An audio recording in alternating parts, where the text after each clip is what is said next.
Aláròyé máa wí o. Àwọn ọlọ́pàá fi tajútajú tú àwọn olùfẹ̀hónúhàn ká nílùú Àbújá. Ọjọ́ àbámẹ́ta sátidé ọjọ́ 10 oṣù kẹjọ ọdún yìí ní ìwọ́de ìfẹ̀hónúhàn táwọn aráàlú pàápàá jùlọ àwọn ọ̀dọ́ lórílẹ̀‐èdè yìí ń ṣe yẹ kó wá sópin. Ṣùgbọ́n ọ̀nà ọ̀tọ̀ ni àwọn ará Àbújá tí ṣe olú ilẹ̀ wa gbé àṣekágbá ìwọ́de náà gbà.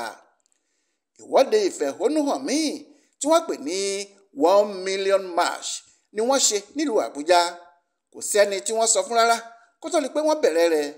Ṣe ni àwọn ọ̀dọ́ àtàwọn oníròyìn kọ̀ọ̀kan tí wọ́n ń fọkàn bá ìwọ́de náà lọ péjọ sí gbàgede pápá ìṣeré MKO Abiola tó wà l'Àbújá tí wọ́n sì ń ṣe ìwọ́de ìfẹ̀hónúhàn wọn lọ wọ́ọ́rọ́wọ́.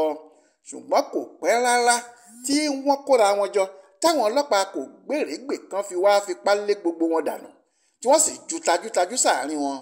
Ṣe lọ̀rọ̀ ọ̀hún di bó lọ yàgò fún mi tí kálukú wọn sì sá àsálà fún ẹ̀mí rẹ̀.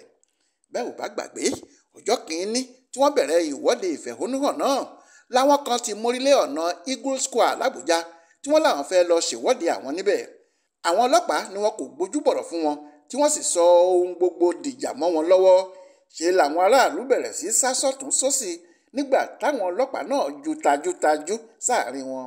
Ìwọ́de ìfẹ̀hónúhàn àṣekágbá ọ̀hún tó wáyé lọ́jọ́ àbámẹ́ta sátidé ọjọ́ 10 oṣù yìí ni ajàfẹ́tọ̀ọ́ ọmọnìyàn ní Ọmọyẹlé Sowore ti fìdí ẹ̀ múlẹ̀ pé àwọn ọlọ́pàá tó yẹ kí wọ́n máa dáàbò bo àwọn aráàlú ni wọ́n tún kọjú ogun sí wọn tí wọ́n sì ṣekú pa ọmọdékùnrin kan lágbègbè Kubwa l'Àbújá lásìkò ìkọlù kọgbà náà.